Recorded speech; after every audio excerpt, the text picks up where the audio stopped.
this video, dive into the movie Stranger Things Season 5. We will discuss the storyline, summarize the plot, and explore the cast and character. Additionally, we will cover the movie's production details and box office performance. Finally, we will provide reviews and share personal reactions, so let's get started. Terms of our Stranger Things, the fifth and the last season arrives almost 3.5 years after a fourth run that felt like a final. Not least because it seemed the kids had grown up, having originally helped beloved 1980s films where stubbornly brave children's averts apocalypse. The franchise now stared young adult and had adjusted policy lines and dialogue accordingly. Life lessons has been learned, selves had been found. Adolescent insiders as personified by Vecna. Todorki's telekinetic man who rules a parallel dimension. Agents to the humdrum to John the Hawkins. Indiana had been outside. But Stranger Things now returns with the girl all visibly in their 20s. This is a problem. The whole point is that it's fun to watch kids outrun monsters, fun to watch kids outrun monsters by pedaling faster on their BMX bike, or ignoring their mom calling them to dinner because they are in the basement with their school ball. Drawings up plans to Bumble's ball.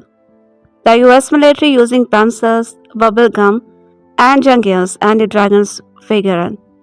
If everyone looks old enough to have a studio apartment and a stock portfolio, none of the above really falls. The 4 new episodes, 3 more are coming for Christmas, with a further definitely funnel one at night year. That around is by shrinking the Stranger Things world. We don't leave the Hawkins, unless it is to visit the nightmare mirror, turned to upside down. Our friends have become ageless, their core characteristics trapped in amber. Turbo Disney's fast-sucking face pair drop in. Intensely psychic warrior 11 and determined Nut Mike all continue to do their thing. Pals such as the Lucas and the Jonathan, who have never really found their thing, are still welcomed along for the ride, as are the chicken adult in the group, Joyce and the Hope, Brighter and the David Harbour, with each of the 4 episodes running only from the previous one, who have a 5-hour action comedy horror movie, with each part of the story is stretched. Episode 1 is all set up. Episode 4 is solidly thrilling 90s minute for flame throwing. Bullet joking spectre that makes good use of the what looks like a visually limitless effect budget, and which the culminates in a moment that will have been fans standing on their chair and holding joyful. Along the way, the gang set traps, crawl to tunnel, required spices and fatal with the radius, encouraging and arguing with each other as they improvise their way out of very impossible situation, just as they always have. This year's reference point, enlightening the composition or plot included lighting.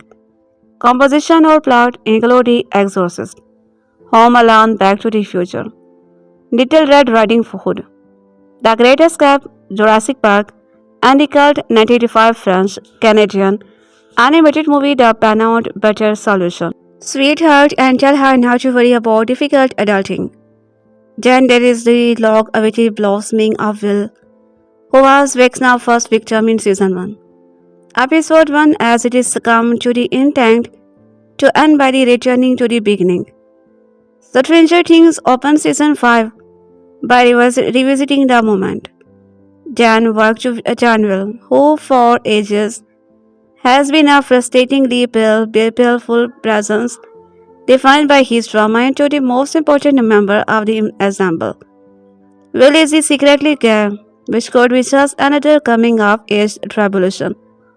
But writers and actors like Jeffers' brother have always treated their application with more thought and sensitivity than you might expect a billion-dollar retro fantasy thriller to allow. Now in Will, they find us just one more journey of self-discovery to embark on, but it shows most moving one of all. Stranger Things definitely need to switch off its bomb bags hang up easy capitals and admit is too old for three caps, but is what indulging one last number. Seeing this message can be repetitive, we know that. Imagine what it's like writing them. But it is also extremely important. One of the Guardian's most valuable assets in is reader funding. Reader funding means we can now cover what we like. We are not beholden to the political whim of a billionaire owner. No one can tell us what not to say or what not to report. Reader funding means we don't have to just flick and traffic. We are not desperately seeking your attention for the sake of it. We pursue the stories that were editorial team deems important and believe we are worthy of your time. Readers funding means we can keep our website open, allowing as many people as possible to read quality journalism from around the world, especially those who live in places where the free press is the peril. Right now, the Guardian's work is funded by just 2.4% of our regular reader. We know not everyone can afford to pay for you, but if it would have to convince you to support us, this is the last chance for a reader like you are in Pakistan to claim 50% of an all-access digital subscription for the first 3 months until Monday 1 December. We value whatever you can spare. By choosing an all-access digital subscription enable greater investment in our most crucial. As a thanks to you, we can offer you some great benefit, including making this message go away. We have made it quick and easy to set up, so we hope you will consider it. Thank you. The iconic Netflix series Stranger Things is coming to an end this year, but this conclusion is only just beginning. The show will be split into three parts. The first part premiering the day before Thanksgiving, the second part on Christmas, and the series final on New Year's Eve, separating the release that in the half did not go over so well for the fourth season. Despite the story being a massive improvement season 3, still the Duffer brothers we have finally found a secret cliffhanger to keep you excited about the last episode. Stranger Things mentioned its usual niche of splitting the character up into different groups per season. This time around, everyone's on the same page. The fifth and the final season began 18 months after an upside-down earthquake wreaked havoc on Hawkins.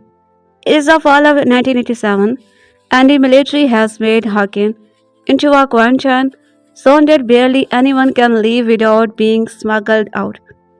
The group has been orchestrating crawl in the upside down to find Vecna's location. Only he's been walking among the them this entire time, operating as an invisible friend named Mr. Holly Wheeler. In season 5, episode 4 sources the search of Holly continue as a rescue mission for Vecna's other target began. Season 5 introduces a new villain into the mix named Dr. Key, played by the Terminator's Linda Hamilton.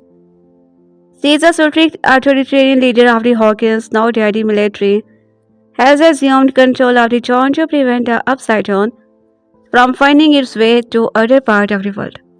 As part of her search to learn more about the alternate dimension and its creature, Dr. Key has taken several creatures, being captive including one so powerful that 11 assumes it has been to be Vecna. Despite the dangerous environment, Dr. Key has set up a military base in the Upside Down, using this mysterious being's power as 11s. In season 5 episode 4, Harbour and 11 break into the base to stop and kill the unknown being, which allowed 11 to finally put her training to use. Who would have ever thought viewer would see 11 be able to fly? Things go everywhere when Dr. Key swaps 11 with the brain that interface with 11's power. With 11's out of precommission, Harbour sacrifices himself once again to kill what they both presume to be Vecna. They have yet another emotional goodbye, which at this point is staple every Stranger Things season must have. However, it's not Vecna that Dr. Key has been keeping prisoner. The powerful person is Kali, also known as the 8-11 sister figure she met in the season 2. Episode 7, The Lost Sister. It looks like the questions surrounding Callie's fate will be answered after all this time. Meanwhile, Sav and his crew have been getting up to their usual perilous activities. After crashing into the giant violently upside down, Sav, Nancy, Jonathans, and the Dustins managed to make contact with Hopper and the 11 before they broke into the military base. For now, it seems like the four are relatively safe. They might be waiting a long time until backup arrive, much to Nancy's annoyance. In season 5, Vecna has been quietly executing his plan to take over the world and destroy the humanity. Children are essential to his plan, as in his mind. They are weak and they can easily be molded into whatever he needs. His first victim in this phase of the plan is Holly, whom he befriends by warning him about a monster. Even he wasn't the very one who sent him to begin with. The running theory for the group is that Holly is behind the impenetrable wall that Vecna created. But it's much more complicated that once he kidnapped Holly, nearly killing Fed and Karen Wheeler in the process. Wagner traps Holly in a prison of his memories and a grill house, where he murdered his family. Holly does not learn the truth about the Henry's evil intentions until she comes across Max in the wood. Max brings Holly back to the cave that Wagner won't enter, presumably because of the traumatic memory. There Max informs Holly of her long journey that led her here. She is being killed by the Vecna and resurrected by 11. Max has been wandering around Vecna's mind and reliving his memories. She almost escaped when she heard Lucas playing her favorite song. Caddy's Bush is running up that hill, but her chance disappeared when the top escaped. Since then, she has accepted her fate and has made the cave her home. As for where Holly actually is, Will has a vision that shows her wrapped in a vine on a wall, with a tentacle in her mouth, just as he was when Joyce and Hopper found him in season 1. Harbour also saw other children in his vision, so it's not clear if Holly's real body is somewhere else in the upside down, and what's inside Vecna's memory is just projection of her. The big question is why. And how Will has been vision.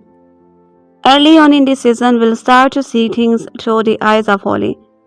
Derek is a select victim of the anti-ideology demographer. It's realized that Will is part of the hive mind that Vecna has created, which is partially true, but Will is not really getting inside the mind of Holly, Derek, and the other creature. He is inside Vecna's mind, because Vecna can introduce into people's thought. Will has the same power as well. This new ability helps Will determine who Vecna's next victim are. With the help of Joyce, Mike, Lucas, Robbins, Eric, Maury, and Derek, Will nearly prevents Vecna from getting a hold of multiple children to save them from the horrors he endured as a child. But a major his insert plan causes, and the other to fail. While smuggling children out of the Hawkins military zone through the tunnels of burst water pipe, Allied soldiers and gas are arrested.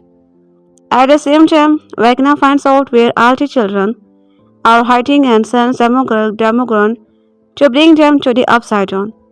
Vecna grades a weekend will due to his feeling the Demogorgons, as if he were an old friend. He tells Will that the reason he chooses Will as his first victim to help him reshape toward is that he will broke the easiest. So strangely enough, Vecna leaves him alive and promises they will do great things together.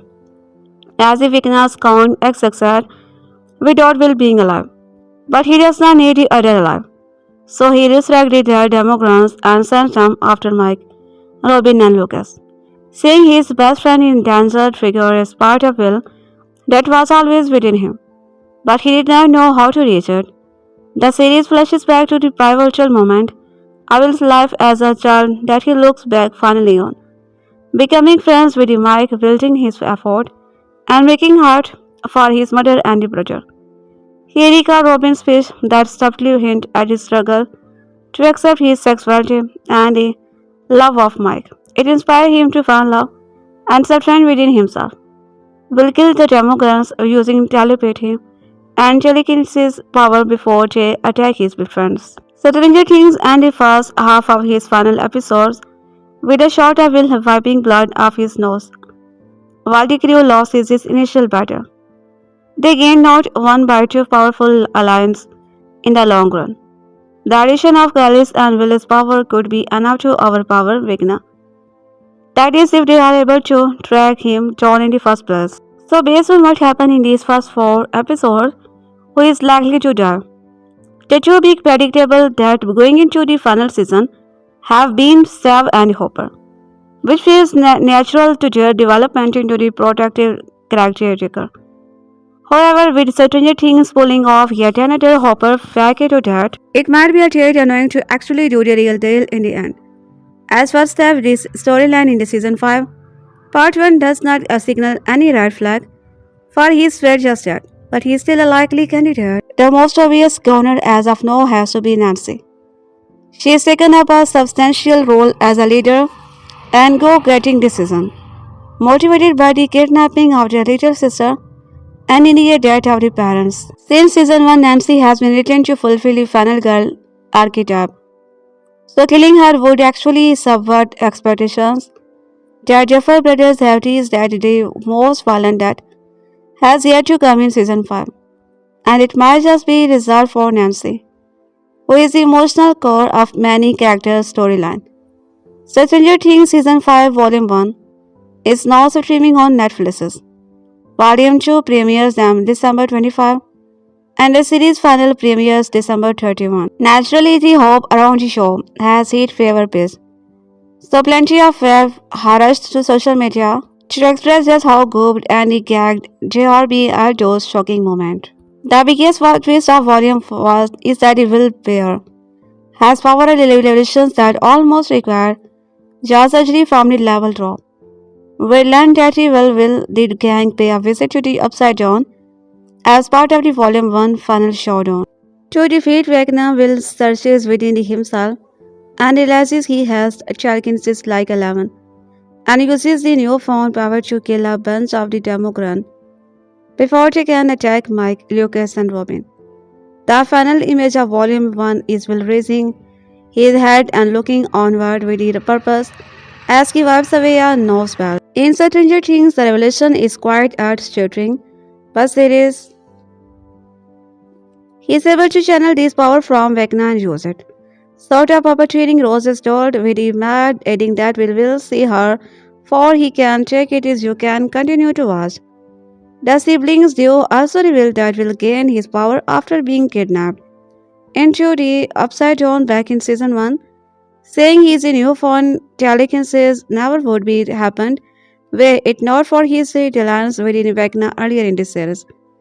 We have been talking about Will having power of as long as I can really remember, Rose said.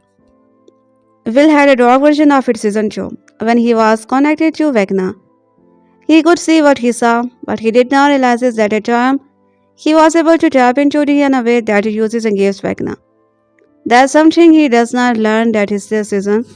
It took us a while to build there, but it was something we always intended to do. The detail of it were a little rough until he started working on it, Matt said. Our daddy was born to found Sun fans into what you say. Peep some of the best reactions below.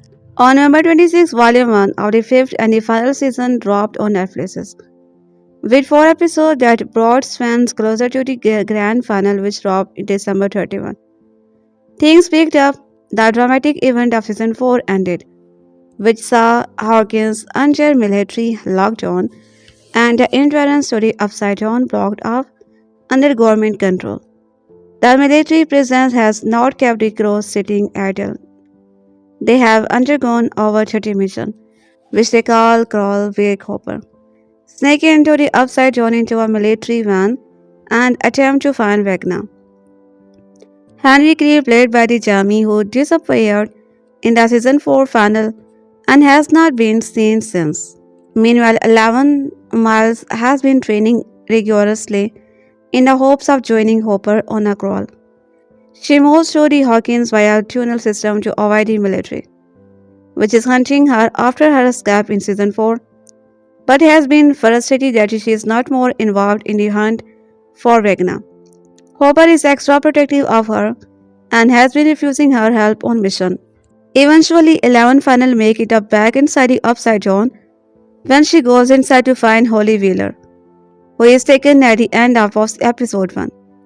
A quick fresher in season 4 viewer learned 11 initially opened a gate to the Upside Down when he banished Vecna after he attacked Hawkins' lab. Holly's attack sent the whole team into a spiral, raising the stakes yet against as they prepare for one final battle against Vecna. So how did this initial chapter end? Here is a recap of where things were left in Stranger Things Season 5, Volume 1. Both Eleven and Hopper are in the Upside Down, where they are looking for Holly, who has taken in episode 1. It was revealed that the imaginary friend of Holly is actually Henry Greer. He had the battleground taken Holly from her house in Hawkins into the Upside Down, where she has been staying in a dream world version of the Greer's house, which seemed to be hidden from the dark side of the Upside Down, an unreachable thing to a massive impended wall. While they have not yet been able to find Holly since she was taken, Hopper and the 11 did gain some valuable new insight into a military effort happening within the Upside Down, which is led by the Doctor and K.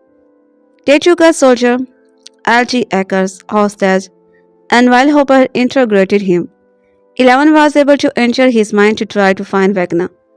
Based on what she saw, 11 is convinced that there is a vault within the military base in the Upside Down where Vecna has been trapped. Hopper finally allows 11 to put her training to the test to scale the government building and break in. She gets to the once Hopper joins her. She becomes a debilitated when a siren starts going up, which renders 11's power useless. As top military scientist confronts them, Hopper and 11 fight her off and Hopper eventually knock her unconscious. Hopper tells 11 to go to the wood her safety while he continues on him building. He eventually comes back for her and shows her what the authorities have been hiding. 11 sees that her sister, Lina, is being held in a chamber. The season 4 final left Max brain dead, blind, and all of her bones are broken. As creatures rose and Mad Duffer told, after Vecna attacked her, she's been unconscious and in a coma since, totally unrespective despite Lucas' many attempts to wake her up. But it's finally some good news about her survival. At the end of this episode 3, she appears in the Upside Down and makes contact with Holly.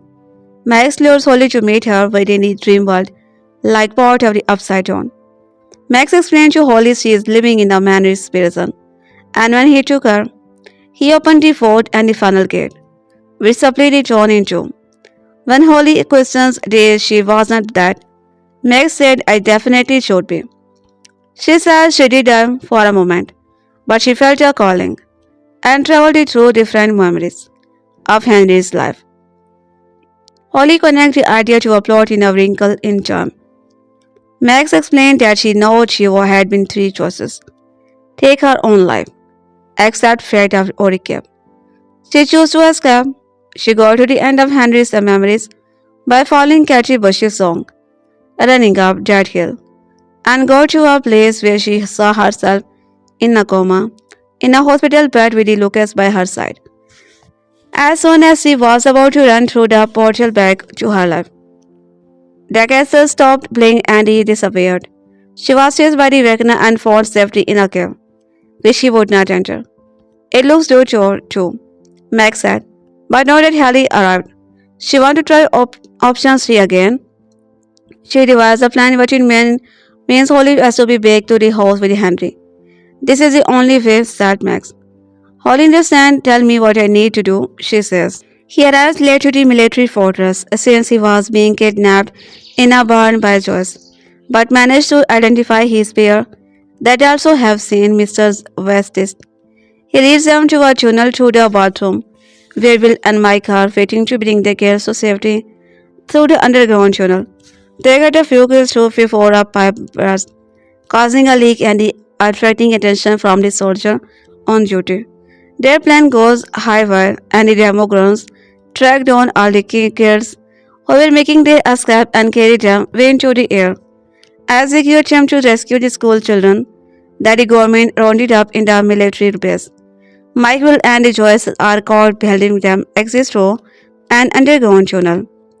The military bring them outside the barracks just as an attack by Demogorgons begin, as they attempt to protect the kids and find safety in a radio shack. The soldiers and the guards are killed by monsters as Vecna enter.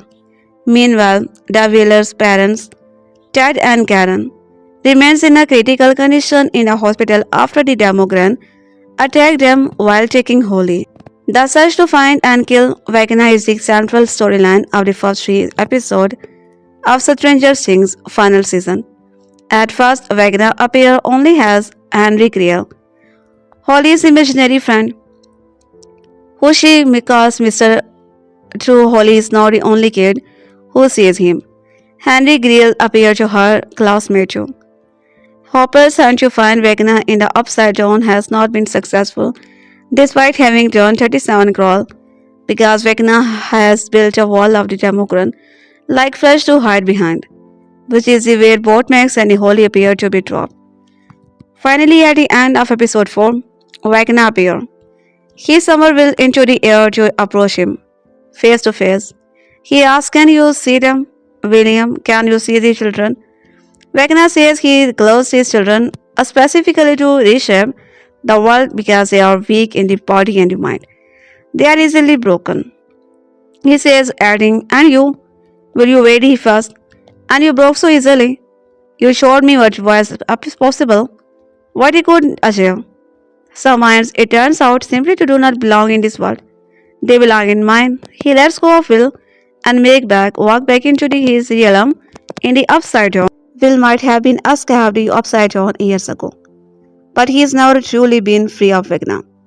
Season 5 began within a flashback of Will's kidnapping and his original time in the Upside Down in Season 1, during which it was finally confirmed that Vecna had grander plans in store for him. In Season 5, Will still feels connected to the monster and to the Demogorgons, or as they call it, hive mind, and with the help of the analog from Robin, he realizes that it is something of an antenna for Vecna. The group is now trying to use Will's connection to Vecna as a form of reverse psychology to anticipate Vecna's next victim. After Hugh saved Derek and his family, Will pieces together his connection to Vecna more and more. He has a vision to seize the hive, where Holly and the other children are being kept by Vecna. Will now the hive is something that's important to the monster and something he wasn't supposed to see. After Vecna releases him in the final scene, he can see the Demogorgons about to take his friend and Mike in their attempt to save the middle schooler, and suddenly they all freeze. He hears the world of Robin saying, "I was looking for the answer in somebody else, but in all had an answer." Will's childhood flashed before his eyes, and the camera then cuts back to the Demogorgons in mid-attack mode as he's summoning them to top the newfound power. He kills these creatures with his mind. The episode ends with him wiping blood away from his nose. The second to find and kill Vecna is the central storyline of the first 3 episodes of Stranger Things' final season. At first, Vecna appeared only as Henry Creel, Holly's imaginary friend. After nearly a decade of being on the air, Stranger Things is saying farewell, and executive producer, director Swan Levy reveals the thoughtful reason why season 5 in the end. The latest chapter of the hit Netflix series pick up little over a year after the season 4. Strangers ending in the which Hawkins was rocked by Wiccan's attack and the Upside Down still attempting to invade the Indiana Jones. Netflix has pulled out all the stop to make Stranger Things Season 5 the epic stand-off fans of the series have come to want and expect, from reportedly spending nearly $500 million on the season 2 changing their normal approach to big release by bringing the roughly 2-hour series final to limited theater in the United States and Canada on New Year's Day, even as it marked its farewell for the mentioned series. The Stranger Things franchise will live on with the upcoming animated spin-off Tale from 85, which is slated for an unspecified 26 release. Additionally, the Duffer's brother recently confirmed progress is underway on the mystery live-action spin-off, even mid as their shift to Paramount with their massive new creative deal. In honor of the show's return, Screenrant's Ash Crossan interviewed Sean Levy to discuss Stranger Things Season 5. When asked about bringing the show to the end with Season 5, producer-director began by expressing that none of us wanted to overstay our welcome by keeping the show going far too long. The truth is that the main reason it feels right is I have had one North Star that I have followed since the day I read this plot script from a couple of the unknown twin brother, which is I am here in Champion. How did go on to explain that the Duffers were known for how Stranger Things was going to end, and they similarly did not want to drag it out in order to avoid repeating themselves or overstaying their story welcome. He went on to praise the season 5 ending as being a magnificent Duffer's final episode, describing it as being satisfying and deeply emotional. It is deeply emotional, it explained a lot, which is not easy to do with so many characters that you also need to pay off. But somehow this season, the work of Matt and Rose achieved that. Sean Levy, yes, but I am scared to tell you what it would be because then you might assume I am giving you a reveal. That would be a spoiler, and then I am in so much trouble. There are so many unanswered questions. But thankfully, we have creators, showrunner, who really care about is satisfying the audience and not leaving core questions unanswered.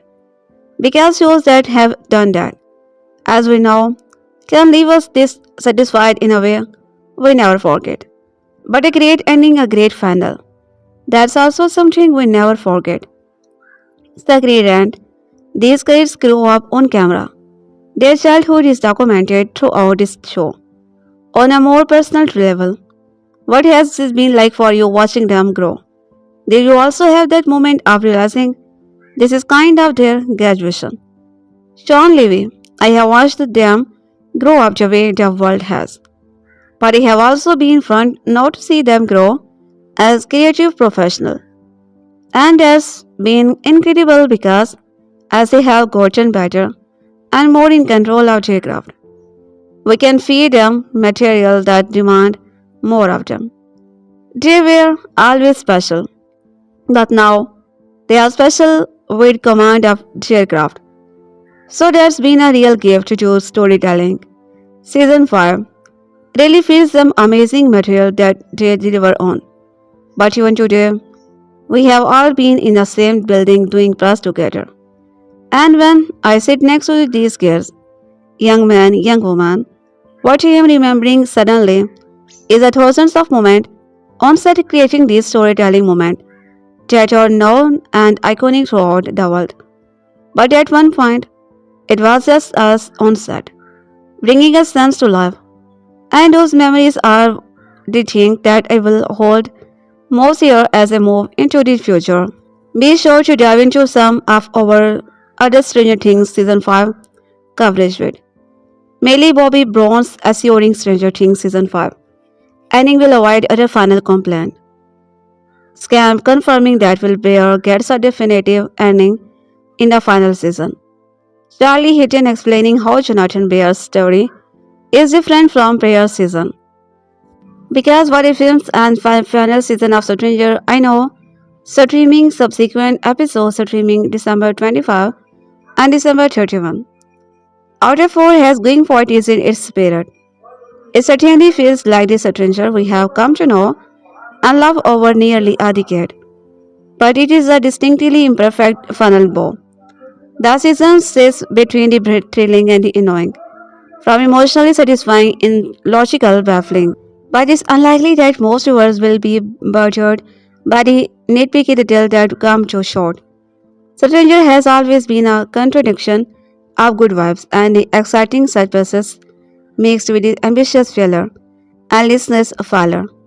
Its final season, of which critics have been able to watch the 4 episode first volume so far, is more thrilling than it is thrilling and will likely satisfy its most ardent fan. Could it have been better? Sharper, more narratively focused, and judicious with its plot twist and Deus Ex Machina magical solution. Absolutely, do the emotions feel right even as rationality flies out the window most of the time? The biggest enemy of Stranger in its the final season is not villainous Vecna, but time itself. It's been 3 years since the fourth season, and while the first few episodes try to artfully fill the audience is in its own words been going on its own not so idyllic tone of the hurricane. Indiana it initially feels like watching through a haze. Paired with the jump scare what amount of aging the young cast has experienced. It takes a bit of time to get back into the swing the things as a viewer. The series claims only for a year have passed in the story timeline, but the kids are now full-grown adult. Some of them married and they often resemble, but when you adjust to it all, you will find everyone is an holding pattern in a military control zone. All shown up after Weakness Season 4 attack. Mike, Will, and Locus all just going to school. 11 is training for her eventual final battle with Vecna. The older geeks, including Nancy, Robin, and Jonathan, are running a radio station. Because why not? Lovebirds Hopper and Joyce are waiting for things to get worse for their endangered children. Max is still a Vecna-induced coma. Things are to go wrong almost immediately, with help from a new kid for the cast. Mike and Nancy's little sister, and a couple of old-fashioned attack our screaming hero are not added by the antagonistic new military overload, led by Lynja Hamilton. As this season requests 80% superstar in the cast, there are moments in the 4 episodes that feel quintessentially stranger, including a sequences in the episode 3, where the gang set up a trap for a demo grown with a barbed wire, lighter float balloon, and a crane show. It's all very akin to the Christmas light on a wall and the baseball bat-studded bed with a nail that became such iconic image from season 1. Little Holy Wheeler is a fun few addition, even if it's extremely unclear how old she is supposed to be. Was not she toddler just last season? The fight scene remains action-packed and the hot flap daring. The big bro relationship between the Dustin and Steph is still the series heart and is most believably complex. But here are deep cracks in the series as well as the ground of Hawkins. The volatility of the characters has been decreased. The cast has become so large and unwieldy that the sparkle of the individual personalities has been flattered.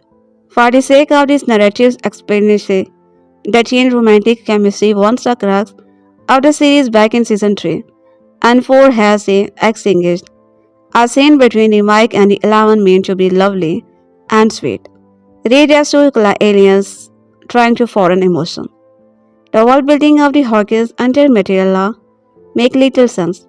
Kids are snatched from their home by military police. But Steph and Dustin Travers rigged up BMW through people's yard in the middle of the night and no one notices.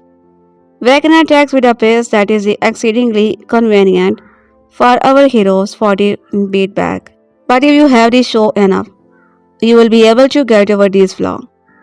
They are immediately much smaller problems than you might find in more a popular series. Yes, I am talking about the Game of Thrones. There are still more than 5 hours of story left in the season. Where did Joffrey brothers good fumble or really flourish before the finish line? But if the first 4 episodes are any indication, Stranger will be just good enough. You will laugh, you will cheer, You will gasp. Maybe you will be even cry. But I think it's unfair to reduce this as judgment of a TV show, which has led to untold amount of re-merchandise live. There has been a lot of groshing from critics and audiences like that it's taken Matt and Rose Jefffer 9 years to bring Stranger Things. They wrote to it is nostalgia and sci-fi storytelling to a close. But the thing about Stranger Things as a series is that as soon as fresh chapter drop, you remember exactly what waiting 3 years and 4 months for new episode. Pound upon that efforts her collaborator and his stellar cast cues their way to deliver impactful characters moment. Surprisingly mythology twist, an emotional stake on a level that few blockbuster movie can even hope to achieve. This is the final season of the series, which means the expectations are arguably the highest they have been ever been for the effort to pay off what is essentially a battle to determine a sovereign reality. The right side up of the upside down, aside from a clunky first episode that settled with the dismantling the exposition needed to get the advances up to speed. The first block of episodes does an increasingly thrilling job of laying out the stack for our hero and setting up the major threat, both military and Vecna wise, and is culminate in a chapter 4 climax that reveals anything the show has ever pulled off before in scale and cinematic ambitious. But to start the Hawkins Indiana, we return to so much change from when it was first introduced in 1983 as an idyllic example of middle class suburbia. In a 584 days since the event of the season 4 final, when Max's brief that door open, gets to the upside down, and he is really blatant to the Hawking. The tone has sort of been cosplaying what it once was. It's now a materialized zone, quarantined from the rest of the state by the barbed wire, fences and the checkpoint, and filled with the soldier who monitored the bridge and the resident who did not flee. Among us, the so stubborn Midwestern remains our Joyce Boyer, and her kids the Wheeler, Sinclair the Robin. Claire has shared a secret purpose, operating under the radar of their fellow citizen and the military, while trying to figure out what's become of Vecna, who has essentially disappeared since Max went into the coma under the powerful transmission tower of the WSQ radio station. Nancy, Steph, Jonathan, and Robin worked to use this side equipment and remote location to plan covered Vecna scouting mission for Harbour into the upside down. All the while, Mike Lucas will now continue to go to school, but assist as lookout and field sport during the operation.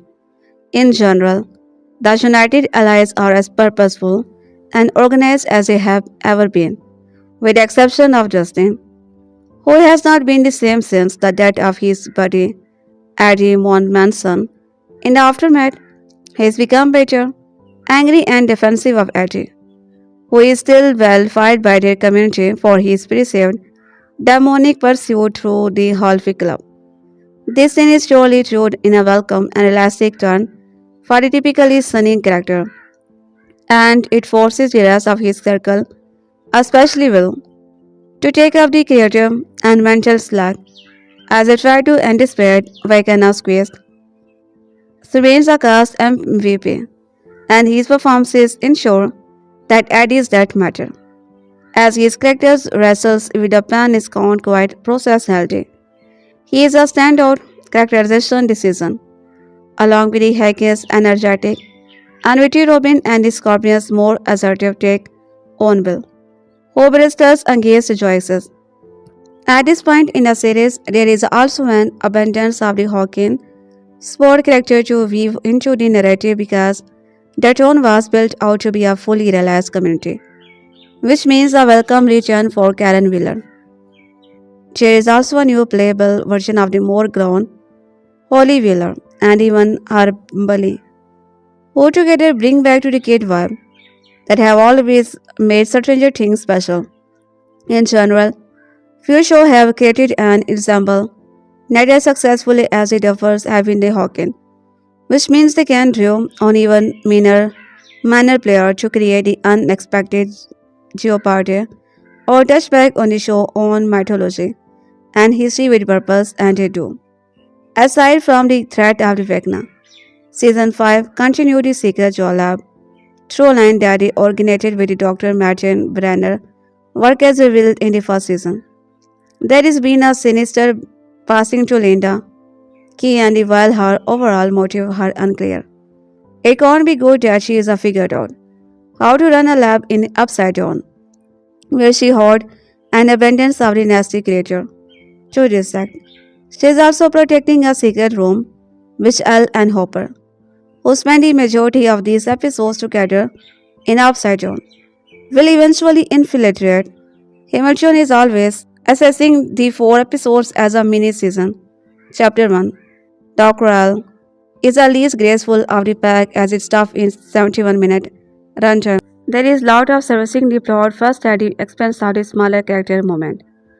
For example, the new radio stations initially function as a way for Robin to give the audiences an exposition dump, which leaves it feeling like the last organic set pieces of the whole series.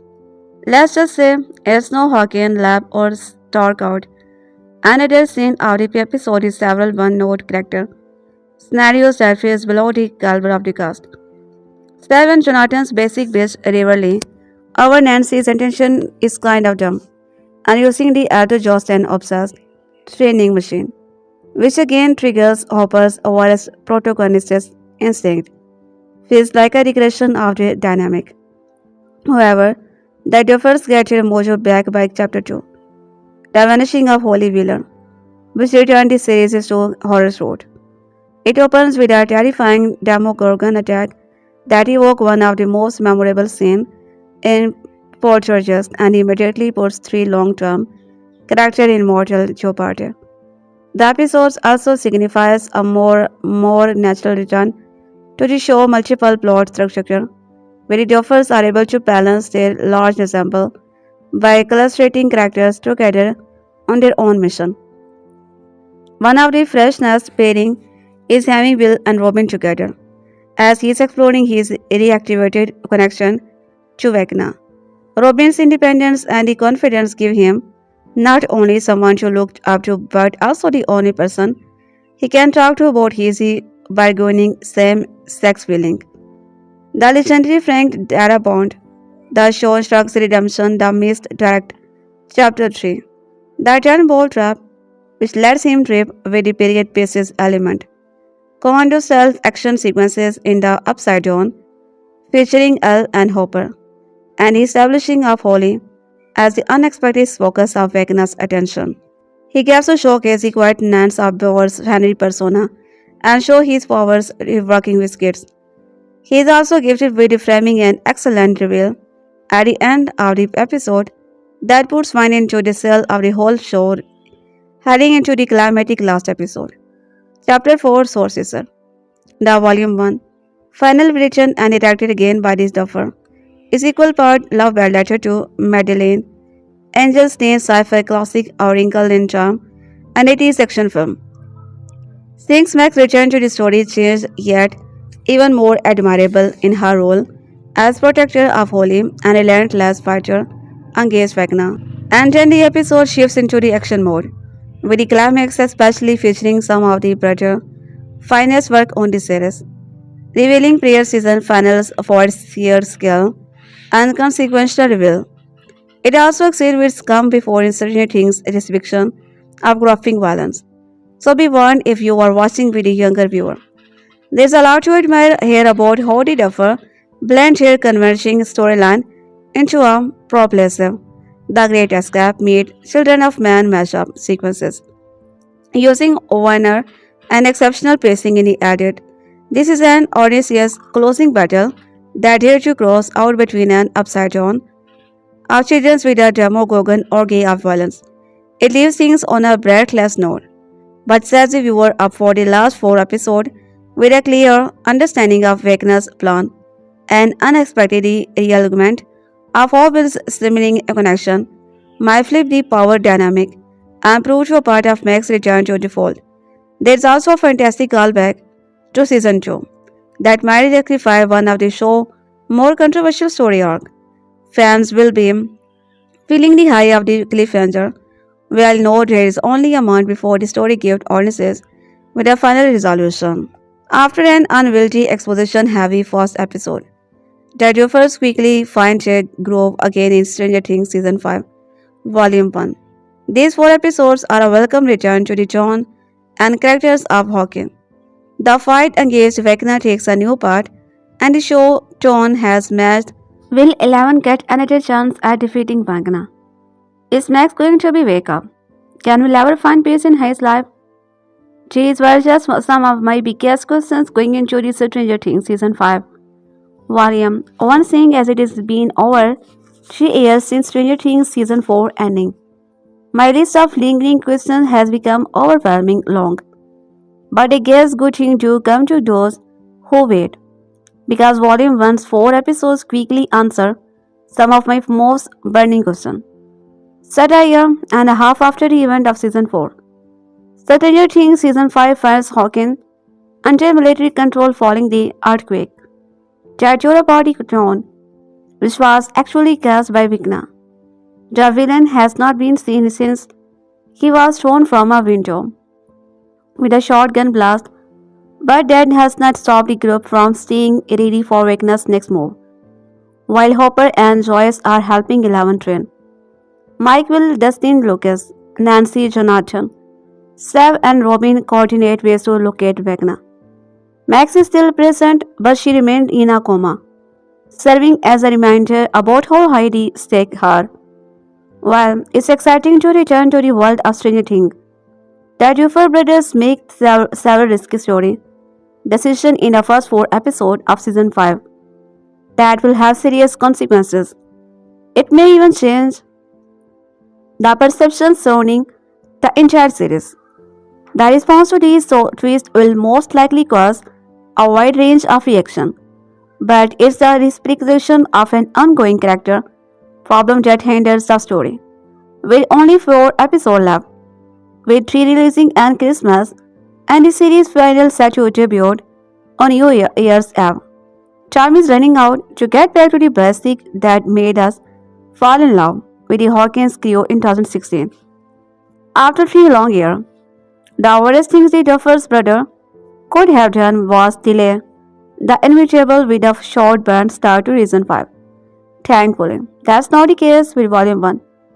The characters are just as fantasy as you were. Not only have all Hawkins heroes been preparing for another go at Vecna, but they have spent his time since Stranger Things Season 4 searching for him to carry out their own attack. With no time wasted, Stranger Things Season 5 gets out to a strong start. Life has not been kind to the main character, but the core group has remained a strong unit in adapting to the hellscape that Hawkins has transformed into. The much has changed since the earthquake, resulting in extra challenges in avoiding the military as if the group has found themselves in a red dawn excuse scenario. But that just forces them to get more creative in their own mission. Heading into the 5th and final season, the age of the cast will remain a talking point. Admittedly, the maturity surrounding the younger character gives the story an advantage. Eleven, for example, carries a new sense of confidence, where she is more forthright but also inquisitive. Mike also have a heartfelt big brother moment with Holly, who become a vital figure in Volume 1 most emotional sequences of event. As we have seen since Season 1, nothing ever goes quite as planned when dealing with the upside down or the monsters from within the dark realm. When the Vecna plans start to go awry in Stranger Things Season 5, Volume 1, the show slices out the character, creating smaller group. While these situations have created some of the show's best team-ups, Dustin and Staff, Joyce and Hopper, Nancy and Jonathan, it has also had a history of creating pitfalls surrounding the story. The scope of Stranger Things has become too big, with its added world building and a hero. That this split narrative make this show feel too convoluted. Considering the size of Stranger Things Season 5's cast, We are quickly reminded why the Duffer Brothers Netflix series is a blessing and a curse. On one hand, following these characters for nearly a decade has created undeniable attachment. Of course, we are invested in some figure more than another. But when there is such a vast list of core players, the story suffers. This has been an increasingly growing problem for Stranger, most notably in season 4, when a character will separate between the Indiana, California, and Russia. Season 5 sticks with the Hawkins as the central location. However, the characters are forced to split up into smaller group of much of the volume 1 episode. While this is might not be a problem on a smaller scale, the scope of Stranger Things has become too big, with its added world building and lore. The dose-split narrative make this show feel too convoluted. Even with the long episodes runtime, an interesting moment might not be revisited for another half hour or later as the story flips from group to the group. Aside from the challenge of the giving every remaining Stranger Things characters ample screen time, Season 5 is tasked with tying up loose ends. So this will get more difficult with only a handful of episodes left. If I had to use one word to describe Stranger Things Season 5, Volume 1, it would be ambitious, as convoluted the story becomes with all the different moving parts in Hawkins. The Upside Down and Vecna's confusing mindscape. The first 4 episodes of Stranger Things about Season 5 take several big swings with characters that risk adding a sense of differences heading into the show's final chapter. That's not to say Stranger Things' final season is full of misfire. In fact, there are some standout scenes in the first 4 episodes. Granted, the wait time between seasons means that some twists don't have the same emotional impact as they would have it if the show did not require almost a decade to tell a story across 4 years. The time span of the love triangle between Nancy, Jonathan, and Steph might make sense in reality. But you will still need this subplot 9 years later. The first 4 episodes of Stranger Things Season 5 take several big swings over the character that risk adding a sense of diverseness heading into the show's final chapter. Romantic relationships aside, there are some massive reveals that will have the reviewer talking, if not complaining, based on past criticism surrounding the series. Every aspect of the show has been excessively theorized. If you are glued into the aside from fandom, there is almost nothing that has not been speculated on. In some ways, a viewer Stranger Things Season 5 twist will feel somewhat predictable.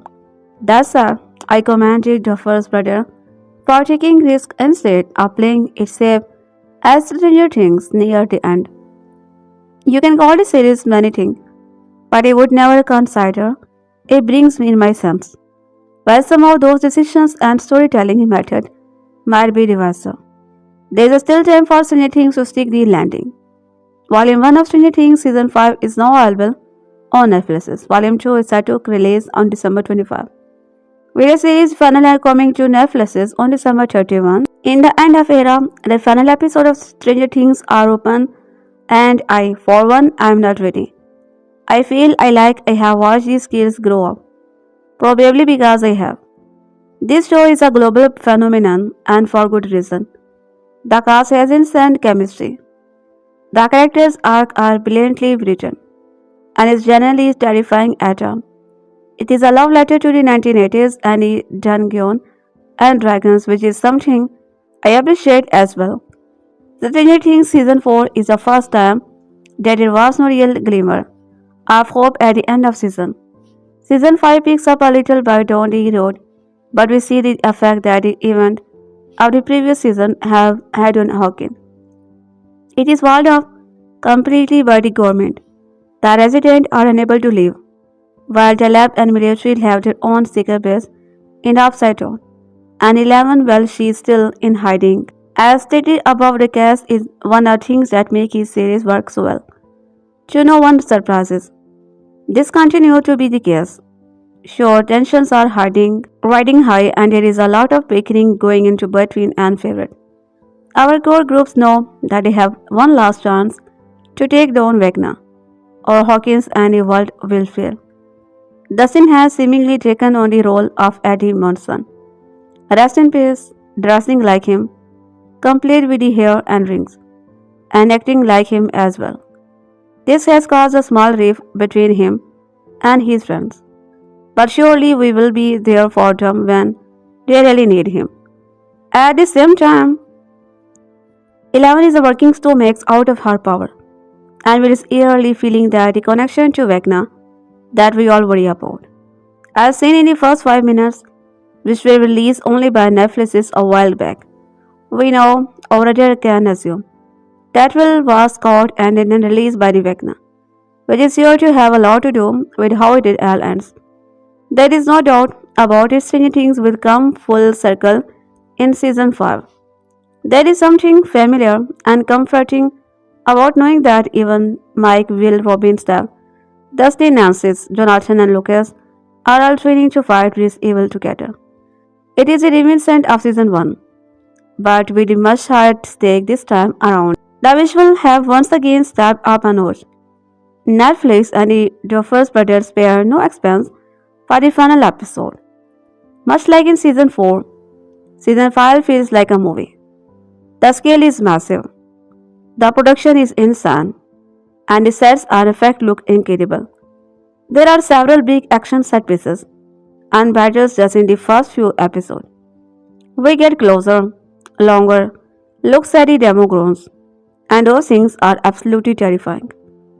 The final moment of season 5, episode 4, had me screaming quite literally and begging for more. It is hard to judge without knowing how the season will wrap up.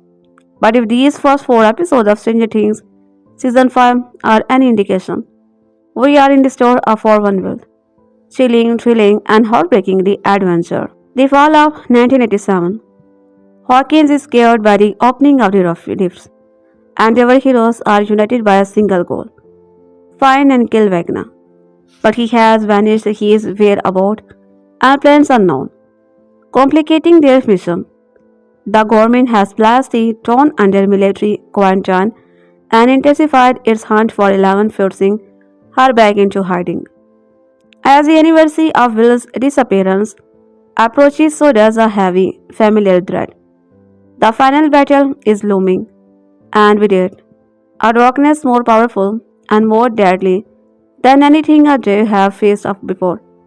To end this nightmare, they will need anyone. The full party is standing together the last time.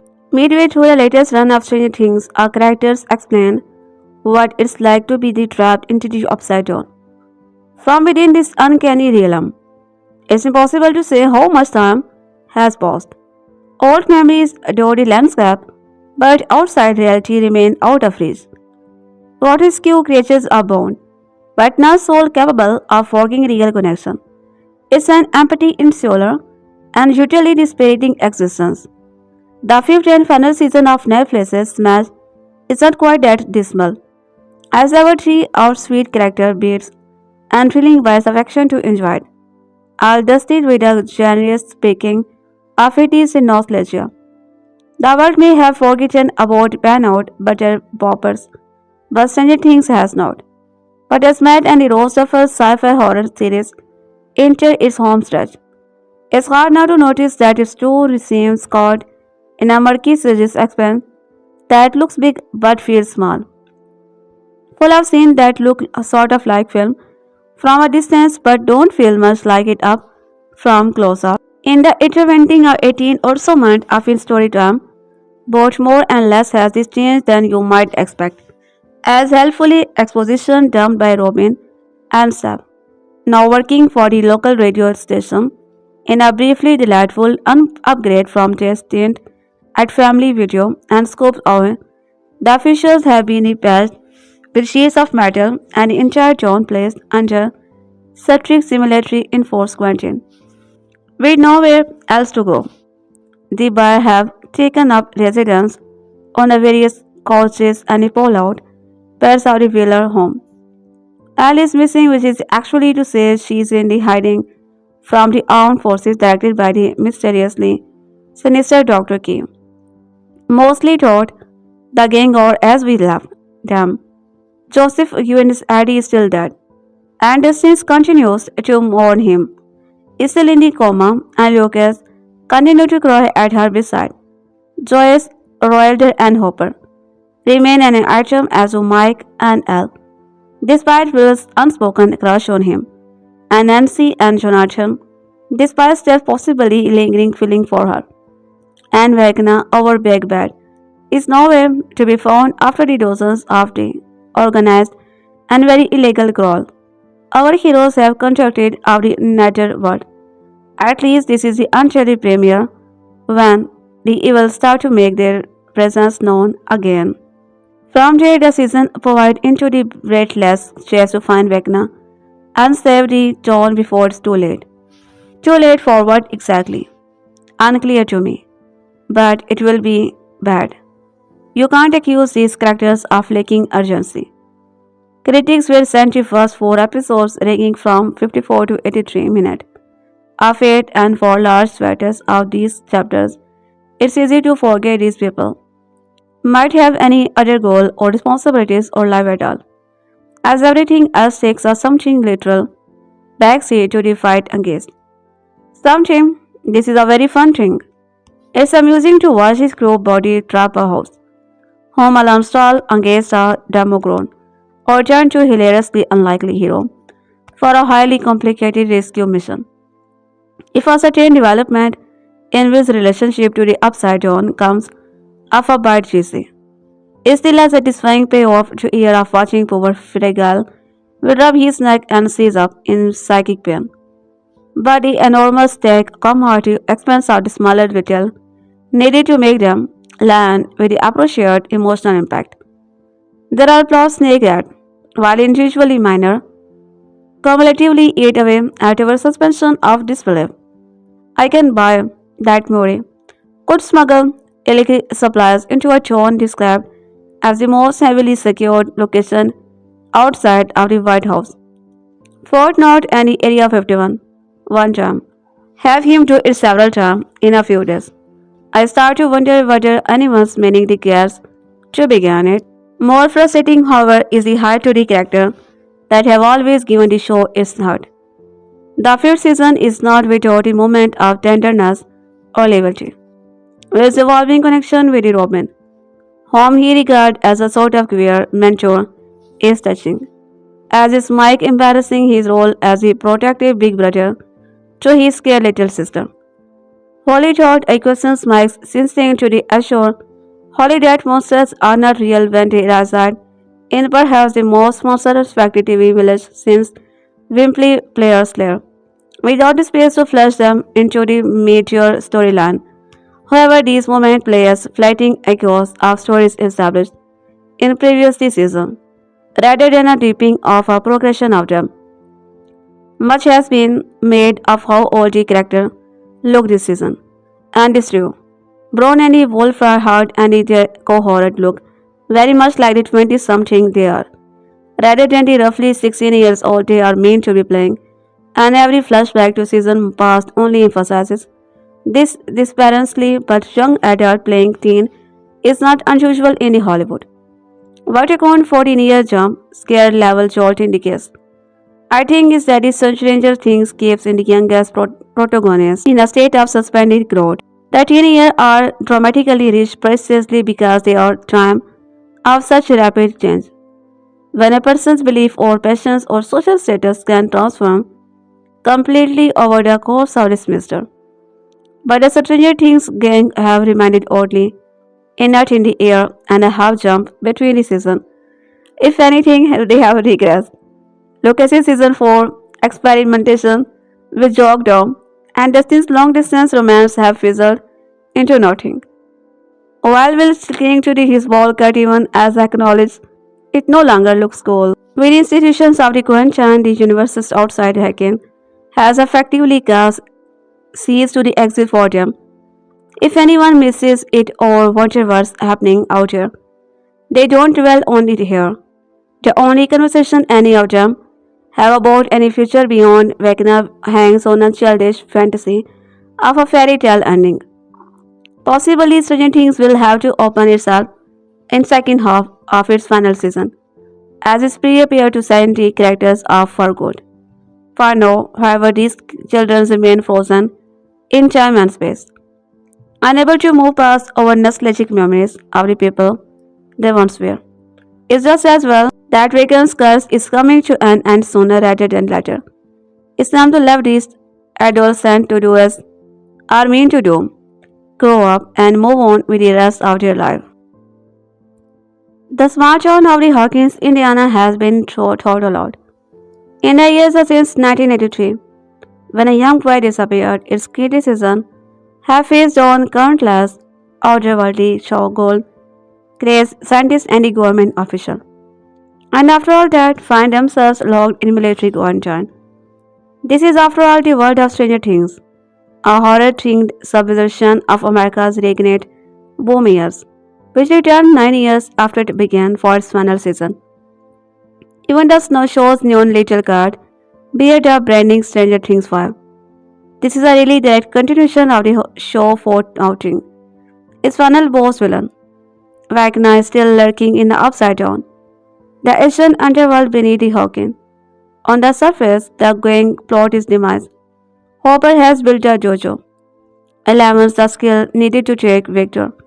Meanwhile, the remaining ragtag group of children and young adults who have been Labour's anti-immigration policies are contribution to the UK's sluggish economic growth. The word foremost, the stark warning from the Organisation for Economic Cooperation and Development or CECD said it is slowing in the productivity, partly due to a drop in the number of workers coming to UK. It comes as its OECD said inflation in the Britain will be highest of the CEC advanced economic this year at 3.5% and the second highest next year, behind only the United States in its annual economic outlook report. It said growth would slow to just 1.2% a year, down from the increase by 0.1% to 1.3% in 2027. It added that the sluggish labor productivity and weak working ago population's growth, partly due to slowing inward migration, will continue to act as a drag on the economy. In its bid to take and the surge in the sport for Niger's fragile reform UK, Sir Keir Starmer's Labour government has ordered crackdown on both legal and illegal migration. Last month, Home Secretary Shabana Mahmood announced the biggest overhaul in the immigration system, including the migration reliant on the benefit facing or 20 years wait for the settlement, the current period and the longest in Europe. Meanwhile, migrants making the national insurance contribution will have to wait 20 years to receive the settlement status. The government also imposed a number of visa restrictions, including the ban on several countries which did not cooperate with the return of illegal migrants.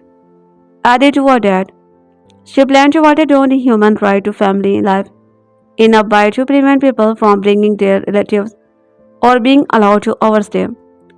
The poor economic data has been partly blamed on Mayor brought in by MS Reeves, along with the international factor.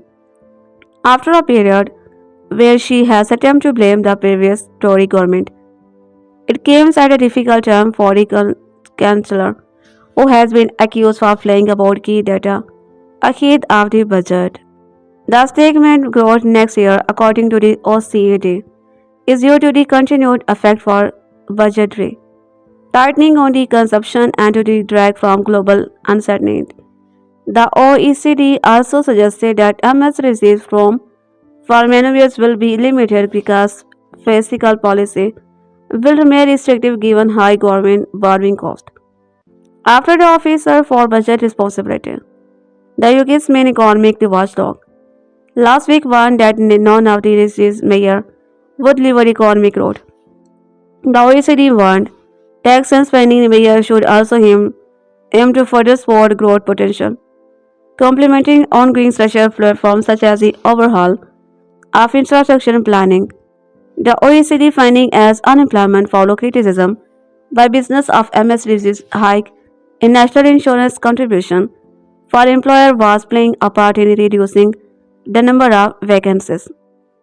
It warned the labor market is cooling, with the number of the paralleled employees falling by about 0.4% in a year to September, and the number of the vacancies declining by almost 14% over the same period. However, the OECD noted that recent rise in payroll taxes and any minimum wages has slowed up later caused its nation's annual pay growth in the private sector reached 4.4% in the 3 months of September. Even pay settlements have declined more rapidly, reflecting on how Donald Trump's tariffs are still hurting the UK. The report stated surveys measure of new manufacturing export orders like. This reflects the 7% point increase in the aggregate effective tariff rate faced by the domestic good exporter in US market since the beginning of the year. Despite the recent bilateral trade agreement, by contrast, services trade has continued to grow steadily. Reacting to the report, MS Reeves defended the changes she brought in her budget to healthcare and child poverty after she had abandoned economic growth as her number one mission. She said, "Last week my budget cut waiting list, cut borrowing and debt, and cut key cost of living." Less than a week later, the OECD has upgraded overgrowth and cut its forecast for inflation next year. The choices that I made at the budget are expected to cut inflation by 0.4 percentage point, helping cut the cost of living for household and cost for and pushing through bold planning reforms. We will deliver on our numbers. Our mission to put more money in people's pocket.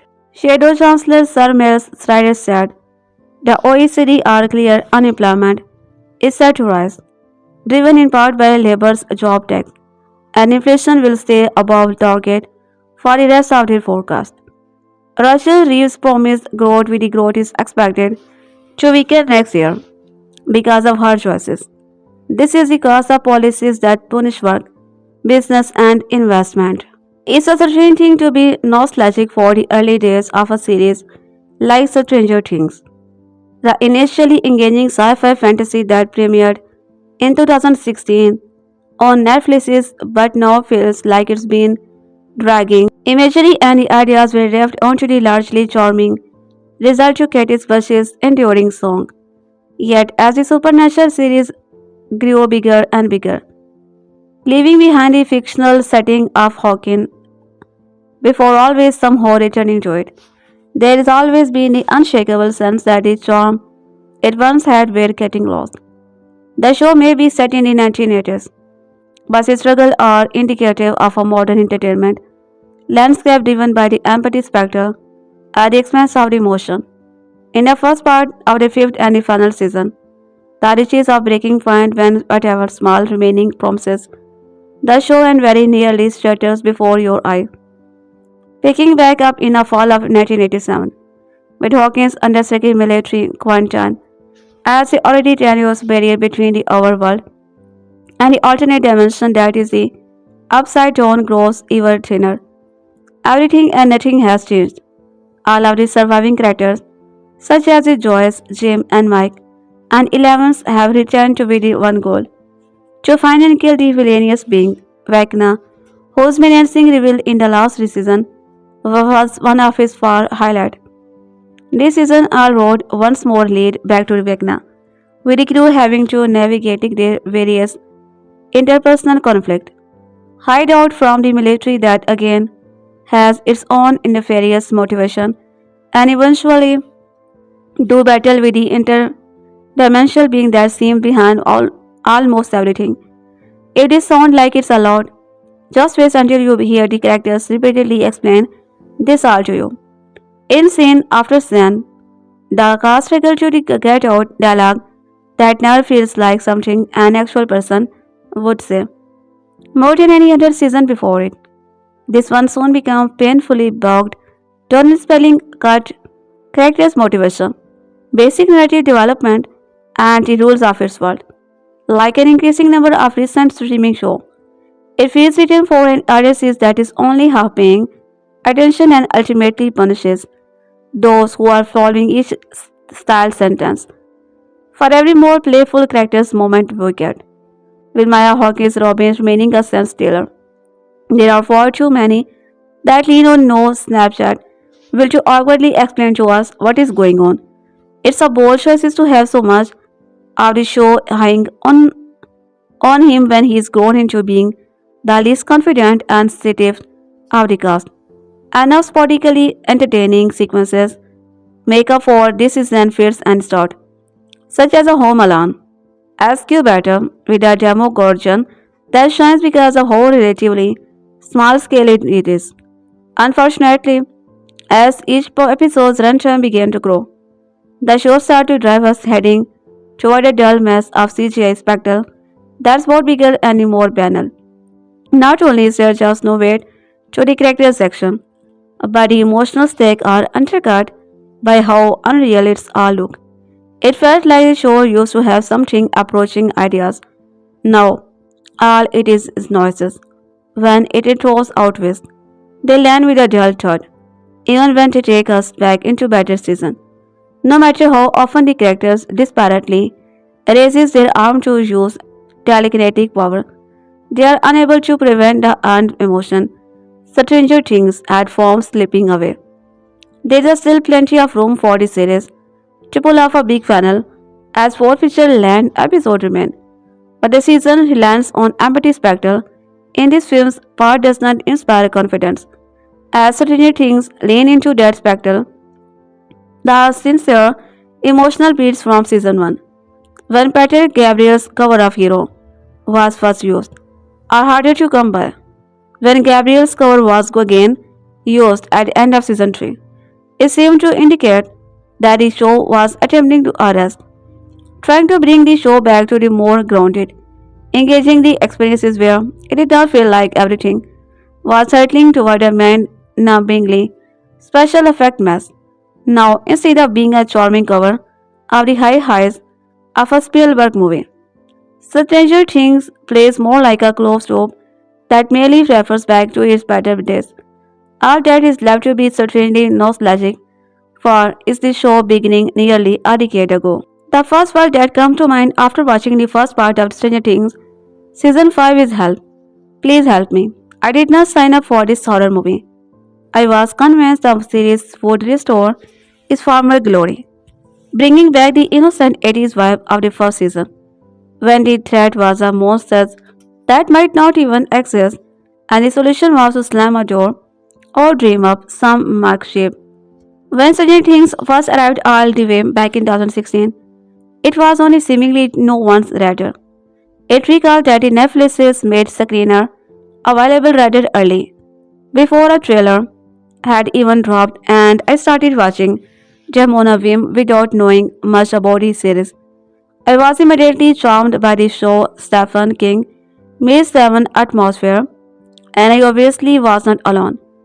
Stranger Things became a mega hit, a full-blown culture phenomenon, but has it overstayed its become? But this probably doesn't help matter that long stretches for them pass between the season, and the actors who are primarily supposed to be kids are seem to have aged out of their role. Stranger Things season 4 dropped in 2022, which feels like a lifetime ago in our current jumbled timeline. Now the series is coming to a close with the season 5, which has been split into 3 distinct parts featuring big budget super sized episodes, some of which have a feature length runtime. Netflix will of course find a way to keep this show alive. There is already an animated prequel series on the way, and talk of spin-off run rampant. For now, the flagship Stranger Things series is approaching some sort of ending, which means it has to wrap up a bunch of loose ends. The Duffer brothers who created this show and write many of the episodes have opted for a kind of speedrun approach. Yes, even many of these final episodes are quite long. They move at a breakneck pace, rushing from one big action set pieces to the next as characters about out exposition to fill in this blank.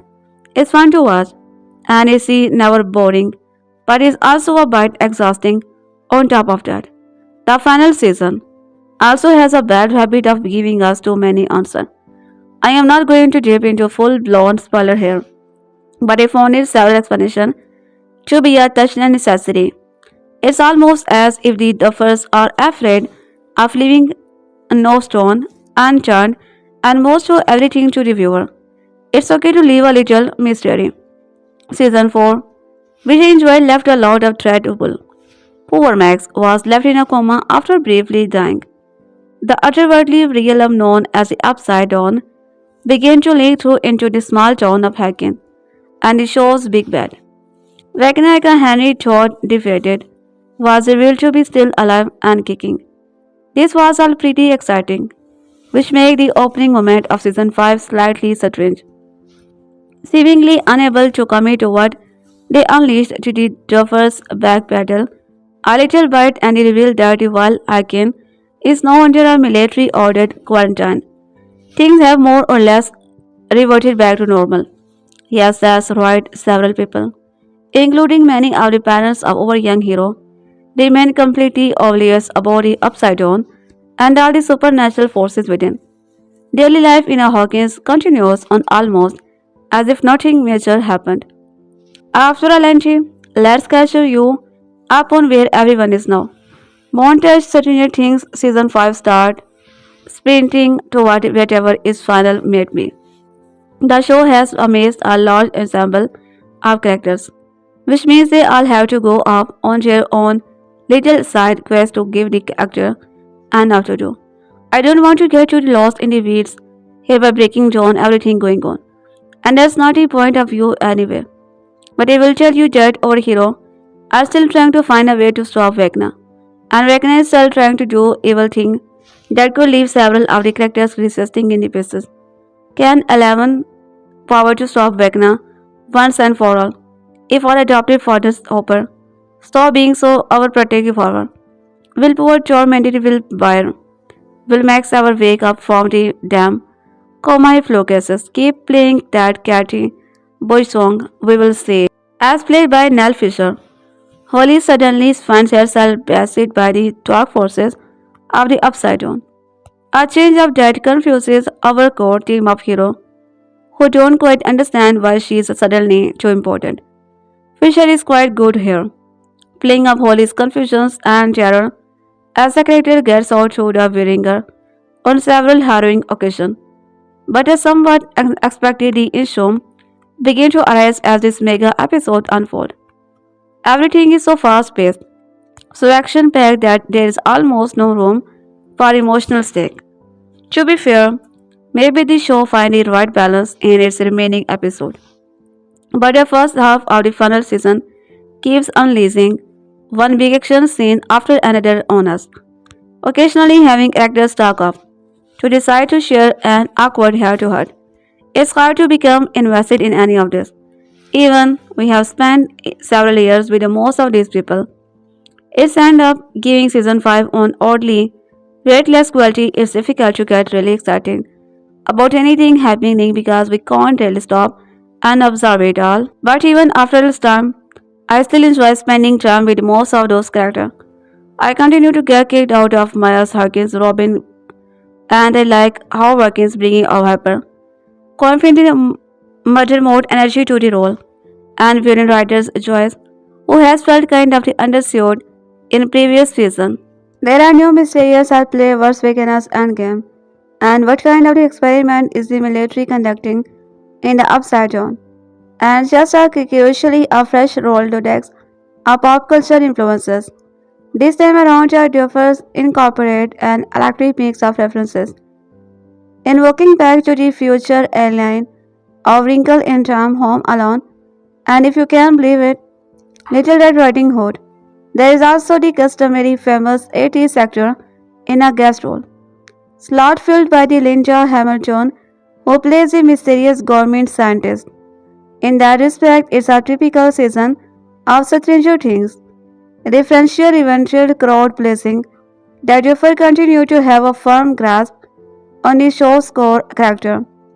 But as everyone inevitably split up in services of different storyline, there are new dynamics to appreciate. Putting Sir Harrington and Jonathan Bears together, each painting for Nancy Wheeler, proves amusingly prickly with both eager to engage in a dick swinging contest to get her attention. Even with something to trivial as a race to climb a radio tower, Wilbur and Robin Buckley develop a friendship that allowed the former to come to terms with his sexuality, something the series only hinted at in earlier season and, of course, when a return sharing scene with the unluckiest of characters, a fascinatingly curveball that makes the Kruger parallel argue more explicit. In that respect, it's atypical. They therefore continue to have a firm grasp on the show core character, but as everyone immediately split up in services of different storyline. There are new dynamics to appreciate, putting Steve Harrington and Jonathan Byers together. Each spinning for Nancy Wheeler proves amusingly prickly with her both eager to engage in a dick swinging contest to get her attention. Even with something is travel as a race to climb a radio tower. Wilbur and Robin Buckley develop a friendship that allowed the former to come to terms with his sexuality. Something the series only hinted at in the earlier season, and of course, Vecna return is sharing scene with the unluckiest. Our characters are fascinating the curveball that makes the Freddy Krueger parallel all the more explicit. But season 5 does not just have to take Odysseus on another sci-fi adventure. The show has to trick the landing, and that's where I am still holding a bite of the tradition. There have already been the opportunities for such a thing to kill off a beloved character, like the Jim Hopper dead fake out. But the series keeps pulling in punches, not to sound too bloodthirsty, but sequences with the demo gore don't hit the same when the monsters. What's more, every season typically builds out a mystery or two. In season 3, for instance, the Mind Flayer taking control of Hawkins' resident and Russians secretly invading the zone before delivering an action-packed climax straight out of an era-appropriate blockbuster. Halfway through season 5, however, you get the impression that Stranger Things has already laid most of its cards. Perhaps some fans feels otherwise, but they prefer when Stranger Things is not in sci-fi mystery, more jarred shifting into the full-scale blockbuster territory. This is where the show becomes guilty of needless plot for our show-stopping moment in the season 4 final. Its 142-minute runtime is more run nightmare inducing than any of Vecna's mind game, with the fourth episode of season 5 clocking at 1 hour and 23 minutes, incorporating enough action and a high enough body count to fill an Arnold vehicle. The series is already bursting at the seam. I fear the back half of the season will follow suit, mistaking excess for grandeur. For now, Stranger Things' fifth season has mostly stuck to what work, balancing the nostalgia with the ingenuity. The show never shies away from its influences, but once again the Joffers channel them into something personal, playful and sincere in a pop culture landscape enhanced with the reboot and the remake. Stranger Things to continue to remind us that invoking the past does not have to be a crutch. With enough eye for originality, it can be a springboard. As the series gear up for its grand final, here is hoping the Duffers embarrass emotion, our spectacle and their priorities don't get flipped upside down. 9 years ago, Stranger Things premiered on Netflix with little advance hype and basically no star power outside of a comeback role for Gen X darling Winona Ryder. The show a quickly blend of science fiction, horror, and fantasy tropes filtered through warm 1980s nostalgia. Was an instant sensation and quickly grew to be one of the streamer's flagship series. Cut to today when Netflix released the first 4 episodes of the show's fifth and final season, and is it fair to say that fans will be tuning in with one big question in mind?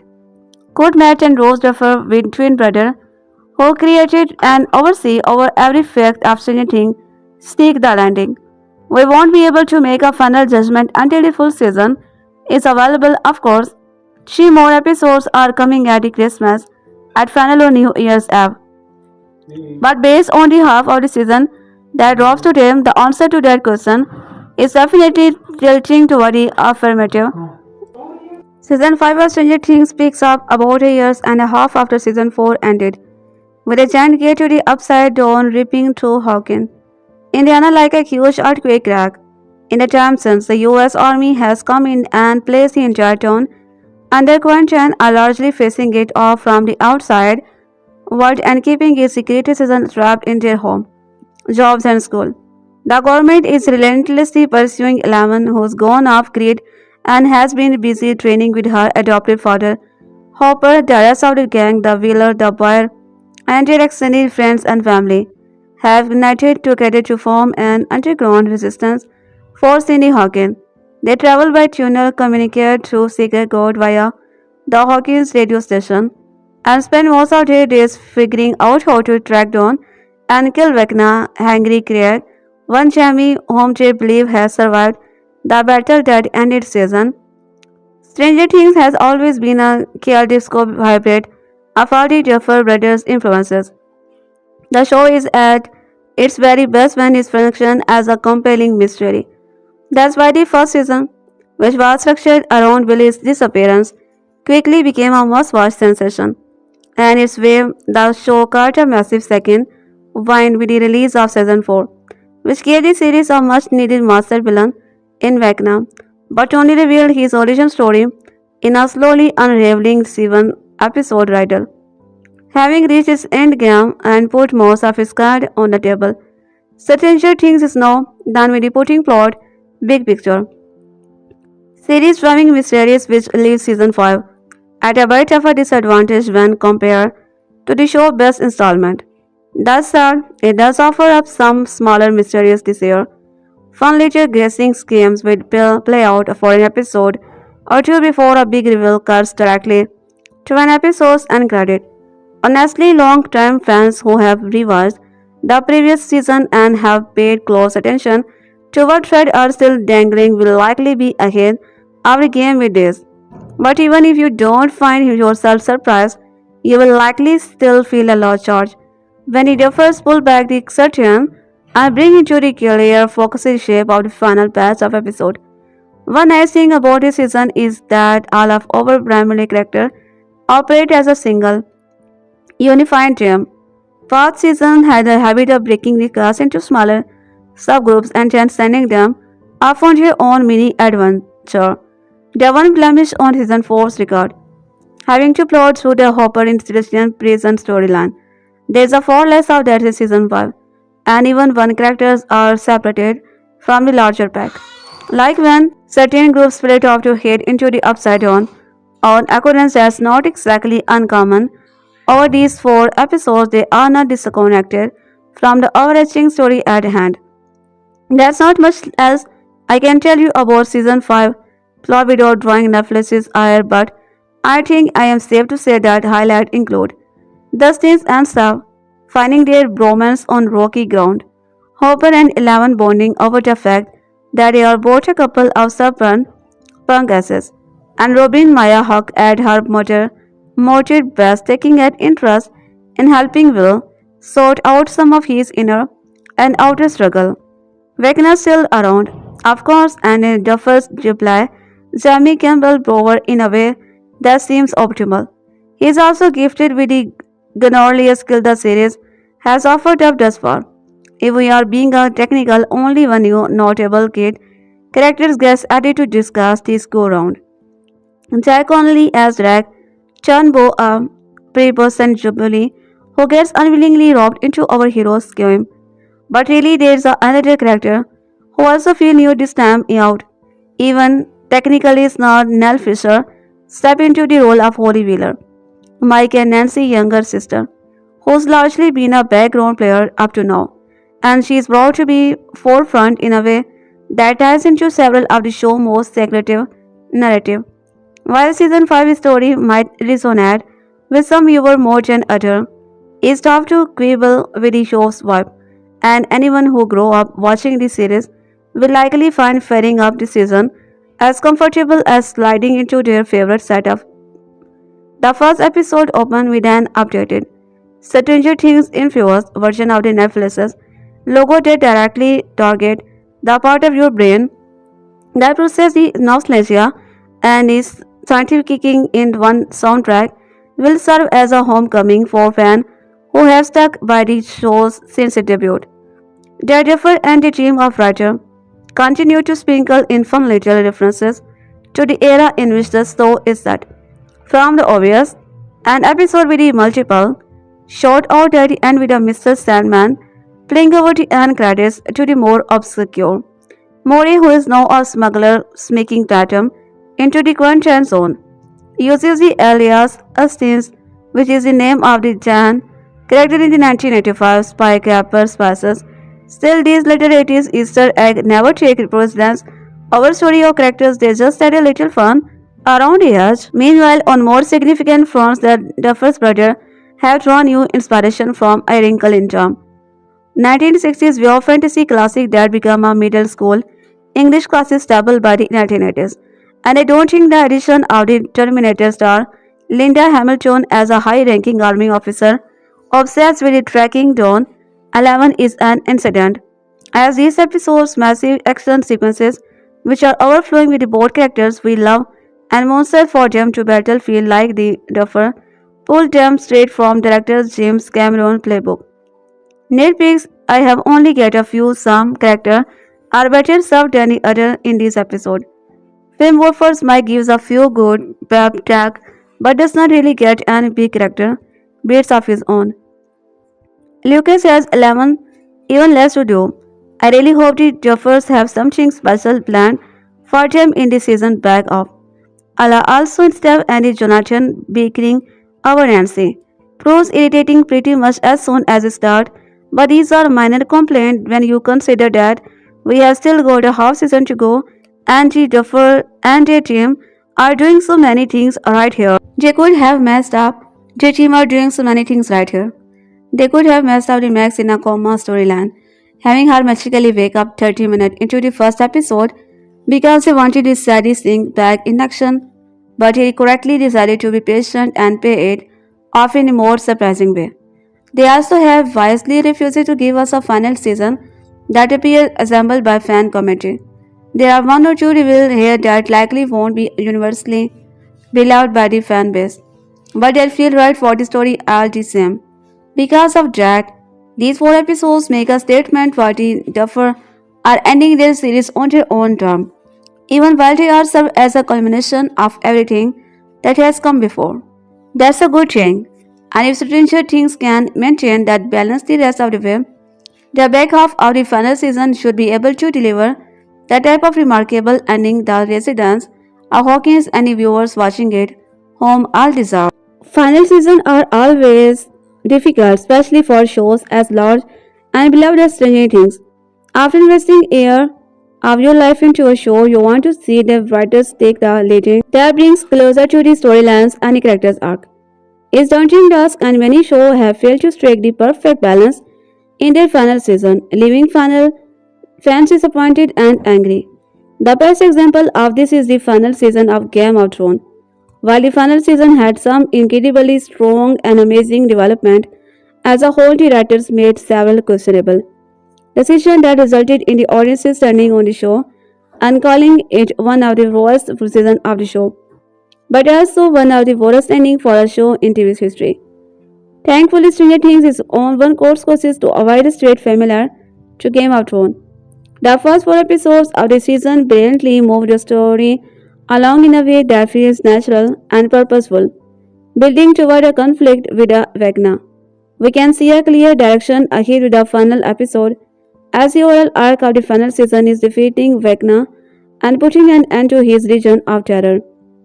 Although there are some small pacing issues in various episodes, overall the first 4 episodes of the season do a great job of bringing audiences back into the world of Hawkins and crafting the final season arc. The Stranger Things has always excelled at weaving together separate storylines before bringing them together for a massive payoff. That's the case again in season 5, with the final episode of Volume 1 essentially breaking the story up into 4 unique groupings, who will ultimately come together in the episode still to come. What I love best about this season is what that we are getting to see a mix of familiar pairing and dynamic, as well as new partnership we have or have not really seen before, or at least not in a meaningful way in some time.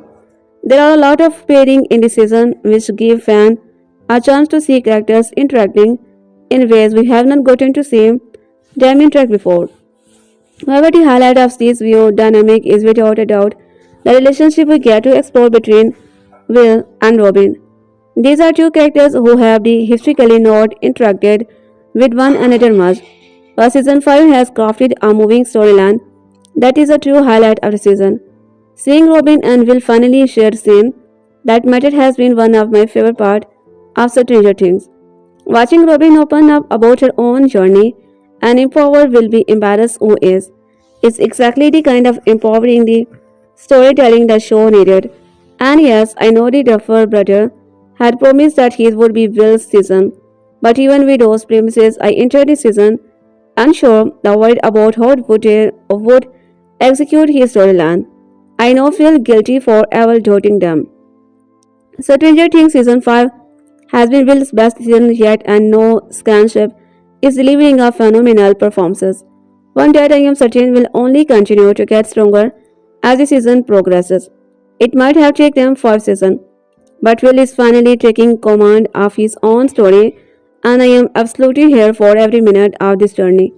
While Scamp has been the standout of this season, the show has not forgotten our other favorite character. Nearly everyone gets meaningful development, which only heightened the anxiety of possibly losing any of them as we head into the final stretch. I don't quite know where the final 4 episodes of the series will take us, but again, I am ready to see how our characters' stories end. What I do know is that heading into the final episodes of Stranger Things, I am more confident than already the Duffer brothers will stick the landing and give audiences one of the greatest series finals television has ever seen. Stranger Things is ending after 5 seasons, which means the Duffers better have 8 episodes left to provide answer to the mysteries of the Upside Down and offer satisfying conclusion to all the show characters' arc. But amid is the hunt for Vecna, big action sequences and the relationship drama, the showrunners have also fit in a surprising callback to the series' most divisive episode. The following contained major spoiler for the mid-season final of Stranger Things Season 5. In Season 5, an US military has put Hawkins under lockdown and is both exploring the Upside Down and searching for Eleven. Vecna has not been seen since his battle against Eleven in the Season 4 final, but Jim Hopper is still regularly going to be Upside Down to look for him.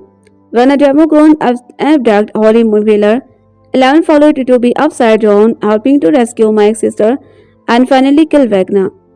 But Hopper and Eleven find the military is more dangerous than the monster. They encounter a truck equipped with a transmitter that totally deliberated Eleven.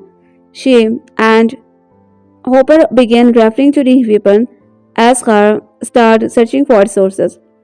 After physically interrogating a soldier, Eleven discovered that the military has a base in the Upside Down and that the kryptonite is coming from a prisoner being held here.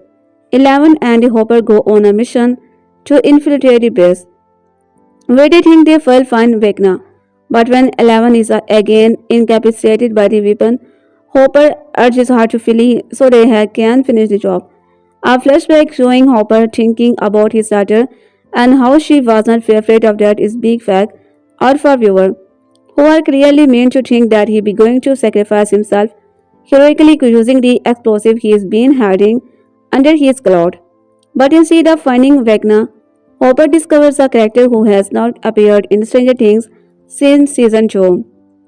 Kelly Prost Aka was introduced in The Lost Sister, a highly contentious episode that takes place in Chicago rather than Hawkins and saw Eleven hanging out with an entirely new crew, seeking answer about her past and vision she was experiencing. Eleven tracked down another test subject from Hawkins' lab. Kali escaped before Eleven did, and used her power to establish herself as a gang leader and get revenge on her former tormentor. Kali embarrassed Eleven as her sister and tried to get her to join her cause. But Eleven went back to the Hawkins instead to help her friend. Given Kelly's mission put her in a direct conflict with government agent researching physics and the upside down. It's not surprising that he eventually got caught. Presumably, the mysterious Dr. K was able to learn more about the ability she and Eleven shared the Kelly to power the weapon she is using to incapacitate Eleven. Eleven and the Hopper might be disappointing about not finding Vecna, but rescuing Kelly is a huge victory. If Kelly understands how the military was using her power, she could go to be same thing to deliberate Vecna. If the sisters unite with Will, who unlock his own powerful ability in a mid-season final, Jim may finally be able to end the threat of Vecna and Mind Flayer and save Hawkins. But Hopper and Eleven find the military is more dangerous than the Minster. They encounter a truck equipped with a transmitter that totally the abilities 11. She and Hopper again begin referring to the weapon as her kryptonite and start researching for its sources. After physically interrogating a soldier, Eleven discovers that the military has a base in the upside down and that the kryptonite is coming from a prisoner being held there. Eleven and Hopper go on a mission to infiltrate the base, where they think they find Will Vecna. But when Eleven is again incapacitated by the weapon, Hopper urges her to flee so that he can finish the job. A flashback showing Hopper thinking about his daughter and how she wasn't afraid of death is big fact. Author viewer who are clearly meant to think that he is going to sacrifice himself, heroically using the explosive she has been hiding under his cloud. But instead of finding Vecna, Hopper discovers a character who is not appeared in Stranger Things since season 2. Caleb Aka's fight was introduced in The Lost Sister, a highly continuous episode that takes place in Chicago rather than the Hawkins and saw 11 hanging out with an entirely new crew. Seeking answer about her past and the visions she was experiencing, 11 tracked down another test subject from Hawkins' lab. Kelly escaped before 11 did and used her power to establish herself as gang leader and get revenge on her former Terminator. Carly embarrassed the 11 as her sister and tried to get her to join her cause, but 11 went back to the Hawkins instead to help her friend. 11 and Hopper might be disappointing about not finding Vecna, but rescuing Kelly is a huge victory. If Kelly understands how the military was using her power, she could do the same thing to the deliberate Vecna. If the sisters unite with Will. Since Netflix's Stranger Things premiered in 2016, one specific mystery has remained unanswered. But after 9 years of theories and its smoke second, season 5 first batch of episode, which released on November 26, finally revealed the why behind the kidnapping that started it all. The reason Will Byers was Vecna's first victim.